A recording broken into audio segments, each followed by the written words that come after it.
My beloved Cleveland Browns are suddenly the talk of the league. They're media darlings. There's shows all over the place, starting to call the Cleveland Browns a contender.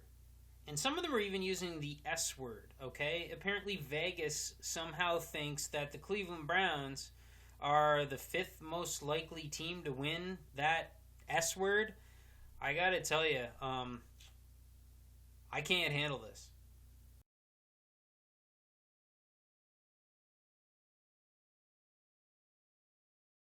Hey guys, it's Andy from First Down Sports. Thanks for visiting our YouTube channel. I really appreciate it. If you could subscribe to the channel, that would really help us out. We post all kinds of videos, all of our content on here. It's not just Cleveland Browns, I promise, but this is Cleveland Browns. So I hope that's what you're here for. Can I call the Cleveland Browns contenders as much as I want to? Oh my gosh, I want to. I can't do it. And I'll explain why. To do so, I got to tell you a quick little story, okay? So I'm an absolute sick in the head, out of my mind Cleveland Browns fanatic who lives in Atlantic Canada, okay? Atlantic Canada, this is Patriots country. Boston sports is very close in proximity. We don't even have a CFL team out here, so this is very much Patriots country.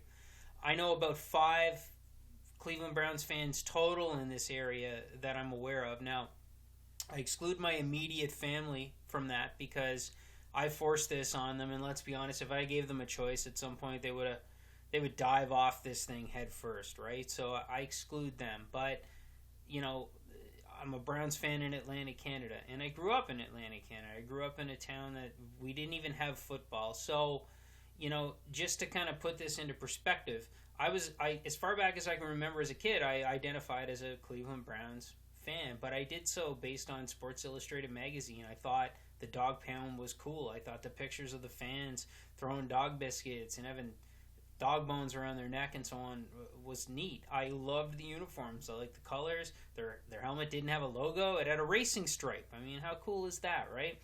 But that's the extent of how I identified as a Cleveland Browns fan back then. There wasn't a lot of games accessible or anything like that. I was just like, hey, that's my team. Great. So I was finishing up elementary school, basically, and the Cleveland Browns, they left Cleveland and they went to Baltimore. And I mean, that didn't impact my life the way it would right now. I was a kid. I stopped identifying as a Cleveland Browns fan. I kind of stopped identifying as a football fan during that time. I distinctly remember owning some hats and jackets from other NFL teams during that little break because the colors were cool, and I don't feel bad about it, to be honest with you. My starter Philadelphia Eagles jacket was amazing. But yeah, but while the Cleveland Browns were off drafting Hall of Fame players and getting ready to win a Super Bowl, all while wearing a hideous purple disguise, I was simply not a football fan. Now, when I graduated high school, the Cleveland Browns returned, sort of. So they were still there wearing that hideous purple uniform, but a clone showed up, a copy, so to speak. And they say that the copy's never quite as crisp as the original, and my gosh, that's turned out to be true. But anyways, I immediately started identifying as a Cleveland Browns fan again. I graduated high school, and I went off to university. For the first time in my entire life, I had internet that wasn't dial-up. So I was following the Cleveland Browns and what they were doing. I was able to see some highlight videos. ESPN.com was my friend, but I wasn't in that deep. But like, my head was down. I was getting my degree. I was playing pickup basketball, and I was just a Browns fan.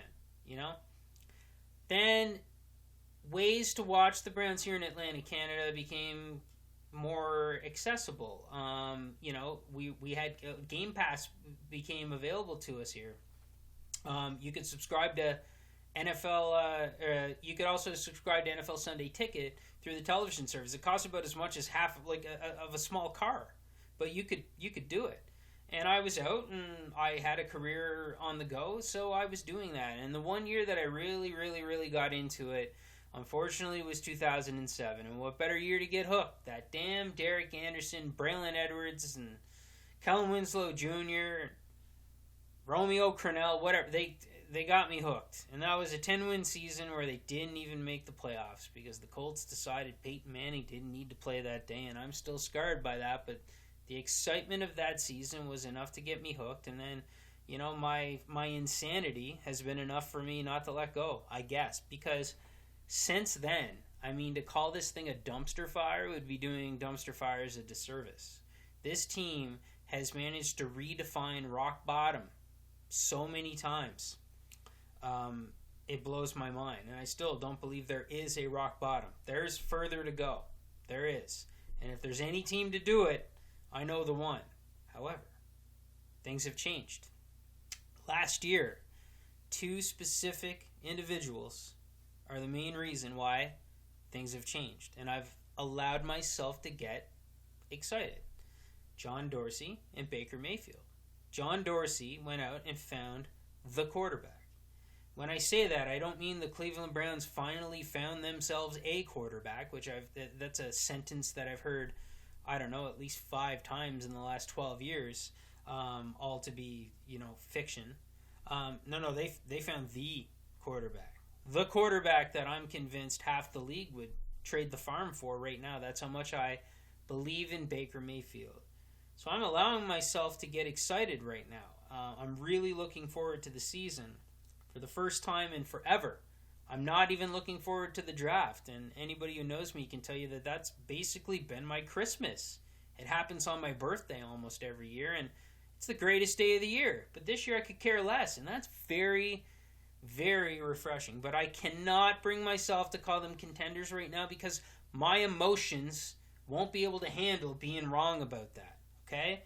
There are 2 specific things that I need to see happen before I'm willing to call the Cleveland Browns contenders.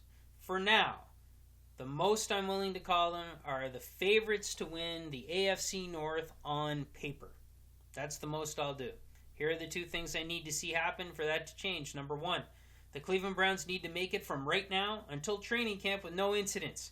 No traffic stops, no assault charges, no stories of somebody going to Vegas wearing fake glasses, nose and a mustache. We've seen it all. None of that. Okay? No setbacks this offseason. No bad stories. We're too psyched out right now. Odell Beckham Jr., everything's going too well. Okay? Don't ruin it. No stories between now and then. There's plenty of times for shady videos from Odell, on Instagram and the whole thing. Just no, none of that, please, no. And if that works out, the second thing I need to see, and this is more important, I need to see this Cleveland Browns team led by Baker Mayfield step onto a football field and beat Ben Roethlisberger and the Steelers. Now, I heard a beat writer from Pittsburgh, I believe his name is Jerry Dulac, because I'm familiar with the guy, but he made a statement he was a guest on a radio show. He actually said that a lot of people in Pittsburgh consider that overtime game against the Browns last year a loss. Good for them. I don't. It wasn't a loss. It wasn't a loss for them. They won. They won in overtime. So it was a big L as far as I'm concerned. Now, if it was an overtime win for the Browns instead of an overtime loss, heck, I may feel differently right now. I may be willing to call them contenders, but that's not what happened. So I need to see that team go out there and beat the Steelers. If they do that, all bets are off. I'm going to be a very difficult person to be around if you're not a fellow Browns fan. I'm surrounded by obnoxious Patriots fans. Surrounded. Do you think I want to act like those guys? Yep, I do. I want to act like those guys. I've been planning for it. I've been waiting for the day. Absolutely. I want to act like one of those guys. And if those 2 things happen, it probably shouldn't be enough, but it will. So until then, I remain cautiously optimistic. I will say that if they don't make the playoffs, it will be a disappointment. But no, I cannot call the Cleveland Browns contenders right now. I can't bring myself to do it. I really wish I could. Thank you for watching. If you made it to the end of this, please like the video if you liked it. If you didn't like it, please click that dislike thing. Thumbs down. Tell me why in the comments. That would be cool. And again, if you could subscribe to our channel, That would really help us out. Appreciate it. Go Browns.